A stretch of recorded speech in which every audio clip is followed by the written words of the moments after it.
Next question है कि विभव मापी की सहायता से किसी सेल का आंतरिक प्रतिरोध ज्ञात करना। विभव मापी क्या करता है? विभव को मापता है। अब इसी की सहायता से हमें निकालना है कि उस सेल के अंदर का जो प्रतिरोध है, जो हमने पढ़ा था कि स्मॉल आर कहलाता है, वो क्या होता है। तो यहाँ सबसे पहले हम क्या करेंगे, ए बी क्या है, विभवमापी तार है, ये ए बी, ये विभवमापी तार है। सी जो है संचायक सेल है, सी कहाँ पर है, ये है, सी एक संचायक सेल है।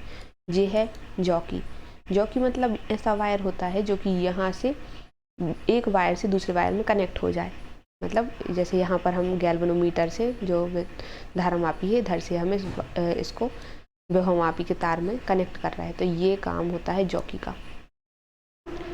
फिर ये आर एच क्या है, ये हमारा धारा नियंत्रक है। ई हमारा प्रायोगिक सेल है ये।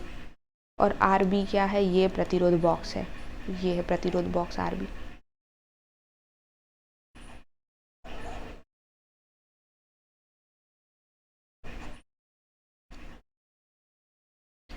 अब सूत्र निकालते हैं, तो सूत्र कैसे आएगा,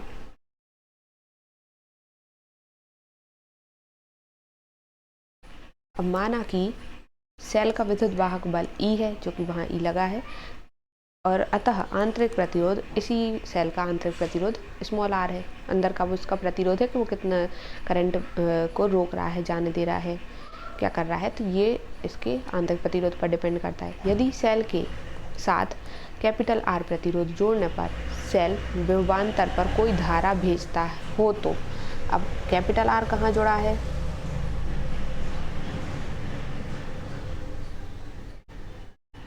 यहाँ पर इन्होंने कहा कि ये है, अगर यहाँ पर अगर हम एक प्रतिरोध जोड़ दें तो क्या होगा। अब ये जो प्रतिरोध बॉक्स है, इसमें क्या होता है कि ऐसे बहुत सारे अलग अलग टाइप के प्रतिरोधों का हम यूज़ कर सकते हैं। यहाँ अगर मानो एक ही लगा देते तो सिर्फ एक प्रतिरोध रहता, कितने भी ओम का हो सकता था, लेकिन यहाँ पर तो हमारे पास बहुत सारे ऑप्शन रहते हैं कि ये वाला यूज़ करें या ये वाला यूज़ करें, तो बहुत सारे प्रतिरोधों का यूज़ कर सकते हैं इस प्रतिरोध बॉक्स से। हमने कहा जो R होगा अंदर का प्रतिरोध है स्मॉल r, वो होगा कैपिटल R E/V-1।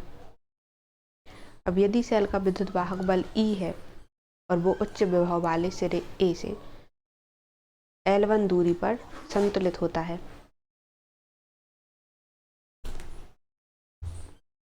L1 दूरी यहाँ से यहाँ तक हम मान लेते हैं ये L1 दूरी है, यहाँ पर ये संतुलित हो रहा है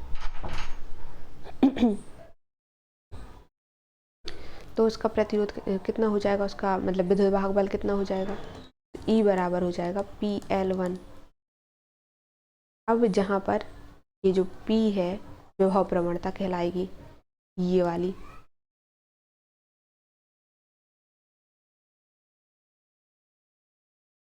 इसको इक्वेशन सेकंड मान लेते हैं।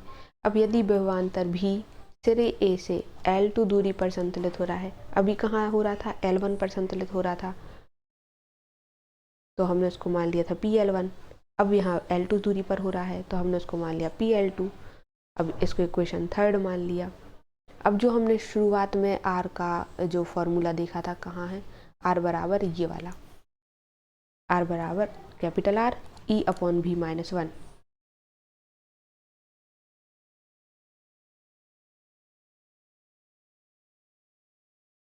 तो हम यहाँ पर E की वैल्यू रख देंगे PL1 और B की वैल्यू रख देंगे PL2-1। अब ये जो है ये कैंसिल आउट हो जाएगा, तो बचेगा कितना, R बराबर कैपिटल R L1/L2-1।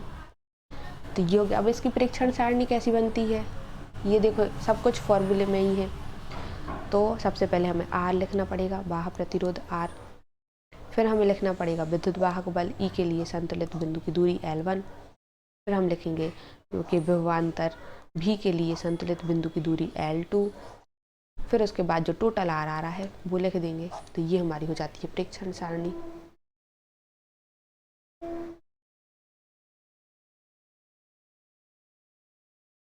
फिर विद्युत वाहक बल और विभवांतर में आखिर अंतर होता क्या है। तो विद्युत वाहक बल देखते हैं सबसे पहले इसकी डेफिनेशन, कि इस शब्द का उपयोग विद्युत स्रोतों जैसे कि सेल, बैटरी, डायनामो, जनरेटर आदि के लिए किया जाता है। विद्युत वाहक बल का यूज़, ठीक है, सेल बैटरी के लिए। और विभवांतर शब्द का यूज़ क्यों किया जाता है, कहाँ पर किया जाता है, तो ये परिपथ के किन्हीं दो बिंदुओं के मध्य विभव के अंतरों को प्रकट करने के लिए किया जाता है। देखो, विभवांतर, विभव में अंतर नाम में ही है, तो जहाँ दो बिंदुओं के बीच में अंतर निकालना है विभव में, तो उसको कहेंगे हम विभवांतर। और अगर वही बात हो रही है इसी विभवांतर की, अगर हम उसको सेल, बैटरी और इस सब में यूज़ कर रहे हैं, तो उसको कहेंगे विद्युत वाहक बल। फिर है सेकंड है कि यह खुले परिपथ में सेल के दोनों इलेक्ट्रोडों के मध्य का अधिकतम विभवांतर होता है।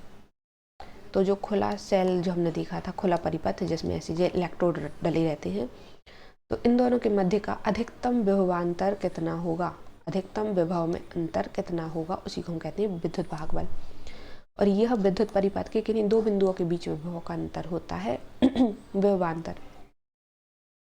फिर है विद्युत परिपथ भंग होने पर भी इसका अस्तित्व रहता है।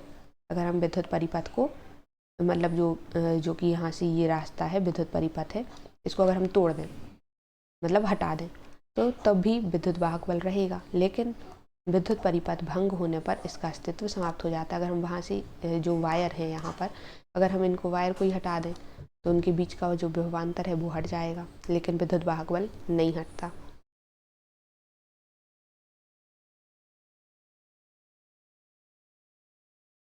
फिर है किसी सेल का विद्युत वाहक बल बाह्य परिपथ का प्रतिरोध इस पर निर्भर नहीं करता है। मतलब अगर हम बाहर से कुछ और प्रतिरोध लगा रहे हैं, तो विद्युत वाहक बल को कोई फर्क नहीं पड़ता। यह किसी सेल का अभिलाक्षणिक गुण है, यह सेल का ही गुण होता है। फिर है विभवांतर। तो विद्युत परिपथ के किन्हीं दो बिंदुओं के बीच विभवांतर उन बिंदुओं के बीच उपस्थित उन प्रतिरोध के मान पर निर्भर करता है। तो ये प्रतिरोध के मान पर निर्भर करेगा, ये प्रतिरोध के मान पर निर्भर नहीं करेगा। फिर है यह विद्युत परिपथ के किन्हीं दो बिंदुओं के मध्य विभवांतर से बड़ा होता है। तो जो हम कह रहे हैं ना कि विद्युत परिपथ की अगर एक यहाँ है एक यहाँ बिंदु, तो हम कह रहे थे कि यहाँ बताओ कि विभवांतर इन दोनों के बीच के अंतर रहेगा विभव में। लेकिन ये क्या होगा, ये अगर विद्युत वाहक बल देखा जाए, विद्युत वाहक बल जो है वो विभवांतर से बड़ा होता है और ये हमेशा इससे छोटा होता है।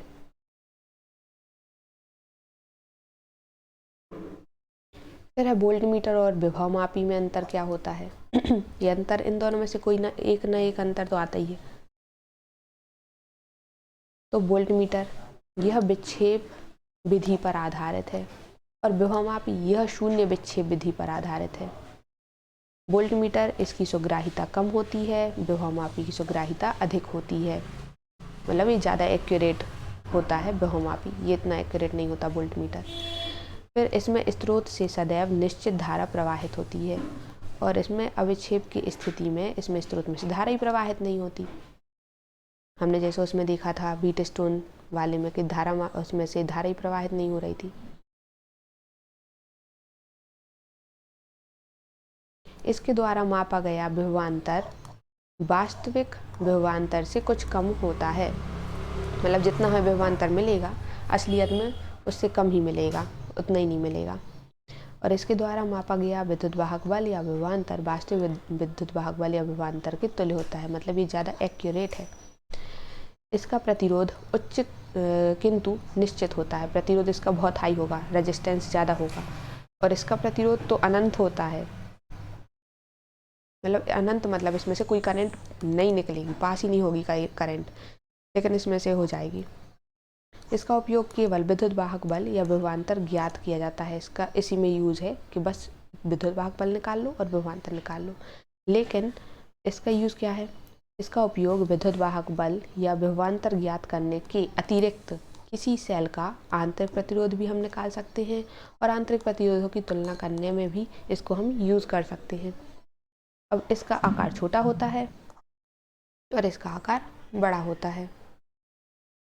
तो ये हो गया हमारे वोल्टमीटर और विभव मापी में अंतर।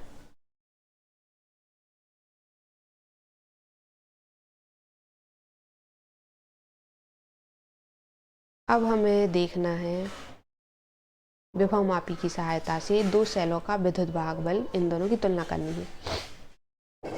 तो ये तो वैसा ही है, C लगा है, RH लगा है, यहाँ कुंजी लगा दी, पहले हमने यहाँ लगाई थी अब हम यहाँ भी लगा रहे हैं, और ये AB हमने ये एक वायर भी ले लिया है, विभवमापी का तार, C हमारा संचायक सेल है, RH हमारा धारा नियंत्रक है, J हमारा यहाँ से देखो कनेक्ट थे जो कि है, और यहाँ हमने पहले एक सेल लिया था, अब हम यहाँ पर दो प्रायोग सेल ले लेंगे, और ये हमारा G जो है धारा मापी तो है ही।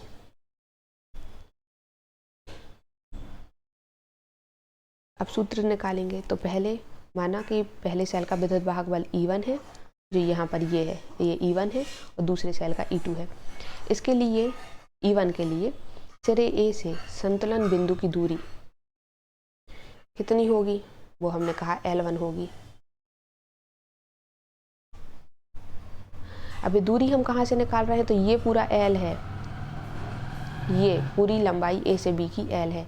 हम करते क्या है कि जब हम ये जो जोकी वाला तार है, इस तार को यहाँ पूरे वायर पे घुमाते रहते हैं, यहाँ से यहाँ तक खिसकाते रहते हैं। अब हम ऐसा पॉइंट ढूंढते हैं जहाँ पर ये जो G गैल्वेनोमीटर है, इसमें जो विक्षेप है वो बिल्कुल 0 हो जाए, मतलब संतुलित हो जाए। और अगर वो 0 हो गया तो हम कहेंगे कि इधर से फिर हम A से J तक की दूरी निकाल लेंगे, उसको हम L1 बोल देते हैं। ऐसे ही फिर हम यहाँ पर दूसरे सेल में इसको लगाएंगे, फिर यहाँ से यहाँ तक की, फिर B से दूरी भी देखेंगे, तो B से दूरी इसकी L2 मान लेंगे। ऐसे हम यहाँ पर हमने क्या करा था, अब पहले एक सेल के लिए था, अब ये दो सेल के लिए है। तो दो सेल के लिए हमने कहा A से संतुलन बिंदु मतलब जहाँ गैल्वेनोमीटर 0 हो जाए, तो A से इस जोकी की दूरी कितनी है, L1 हो गई। तो हमने कहा E1 के लिए आ गया PL1। अब माना दूसरे सेल में इसको कनेक्ट करा, तो दूसरे सेल E2 के लिए A से दूरी कितनी आ गई, इसकी L2 आ गई, तो हमने इसको मान लिया E2 बराबर PL2। अब हम क्या करेंगे, ये समीकरण 1 हो गया, ये समीकरण 2 हो गया, दोनों को भाग दे देंगे। तो E1/E2 बराबर आ जाएगा, अब P से P तो कैंसिल हो जाएगा, तो आ जाएगा L1/L2। तो ये इसका आ गया फॉर्मूला।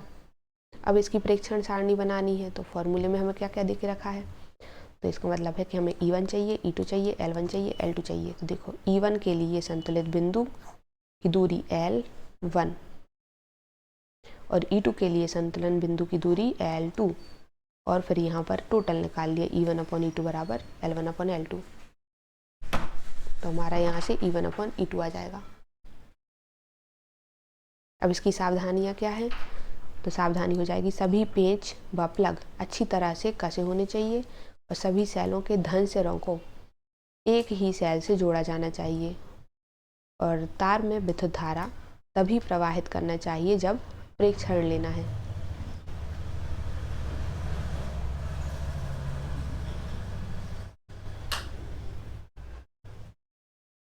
जब हम प्रेक्षण लेंगे तभी इसमें करंट हम डालेंगे, वरना इसको बंद कर देंगे। विभवमापी की डेफिनेशन है यह एक ऐसा उपकरण है जिसकी सहायता से किसी सेल का विद्युत वाहक बल या परिपथ के दो बिंदु के मध्य विभवांतर ज्ञात करते हैं। विभवमापी मतलब विभव में अंतर हम ज्ञात करते हैं। विभव प्रवणता क्या होती है, जो हम PP यूज कर रहे हैं हर जगह, देख लेते हैं वो क्या होती है। तो विभवमापी के तार के प्रति एकांक लंबाई में विभव का जो पतन होता है, मतलब विभव जितना कम हो रहा है प्रति एकांक लंबाई में, उसे ही हम विभव प्रवणता कहते हैं। इसे P या फिर ऐसा रो जैसा बना सकते हैं, रो कह सकते हैं, रो से प्रदर्शित करते हैं। तो ये हो जाता है V/L, L उसकी लंबाई हो जाएगी, और ये विभव कम हो रहा है इतनी लंबाई में, तो V हम अगर निकालना चाहें तो V बराबर ρL हो जाएगा। तो ये इसकी विभव प्रवणता आ जाएगी कि कितना विभव कम हो रहा है। अब फिर अंतर है साधारण प्रतिरोध और थर्मिस्टर में अंतर क्या क्या होता है। तो साधारण प्रतिरोध में होता है कि इनका विशिष्ट प्रतिरोध बहुत अधिक नहीं होता साधारण प्रतिरोध में, लेकिन थर्मिस्टर का विशिष्ट प्रतिरोध बहुत अधिक होता है। सेकंड, इनका विशिष्ट प्रतिरोध ताप गुणांक सदैव धनात्मक होता है, और इनका विशिष्ट प्रतिरोध ताप गुणांक धनात्मक ऋणात्मक कुछ भी हो सकता है। और साधारण प्रतिरोध में कि इनके प्रतिरोध पर ताप परिवर्तन का प्रभाव बहुत कम होता है, लेकिन थर्मिस्टर में इनके प्रतिरोध पर ताप परिवर्तन का प्रभाव बहुत अधिक होता है। क्योंकि ये ज़्यादा एक्यूरेट है तो इसमें ताप प्रभाव बहुत ही अधिक हो जाएगा। फिर थर्मिस्टर या तापीय प्रतिरोध आखिर होता क्या है? तो थर्मिस्टर एक ऐसा ऊष्मा सुग्राही युक्ति है जिसका विशिष्ट प्रतिरोध ताप परिवर्तन के साथ बहुत तेजी से बदलता है। मतलब अगर ताप में थोड़ा सा परिवर्तन करेंगे तो विशिष्ट प्रतिरोध बहुत बदल जाएगा। थर्मिस्टर के विशिष्ट प्रतिरोध का ताप गुणांक बहुत अधिक हो जाता है।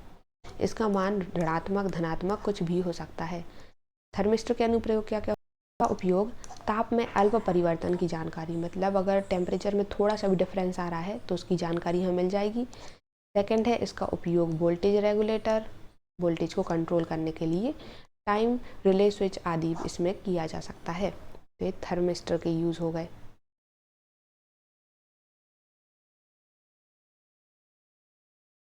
फिर है विद्युत शक्ति का ऐसा ही मात्रक क्या होता है? तो वाट होता है। 1 किलो वाट या जूल में क्या संबंध है? तो 1 किलो वाट इसमें हो जाता है वाट इंटू घंटा पर इंटू आवर कह सकते हैं। तो ये होता है 3.6 इंटू 10⁶ जूल। फिर है विभव मापी की संतुलन स्थिति में इसका प्रतिरोध कितना होता है? तो विभव मापी में तो जब संतुलन में रहता है तो अनंत रहता है। फिर एक चालक तार में धारा प्रवाह करने में उसमें कितना आवेश होता है? 0। अगर धारा प्रवाह कर रहा है तो आवेश ही नहीं होता, हमने देखा था। विद्युत धारा की दिशा क्या होती है?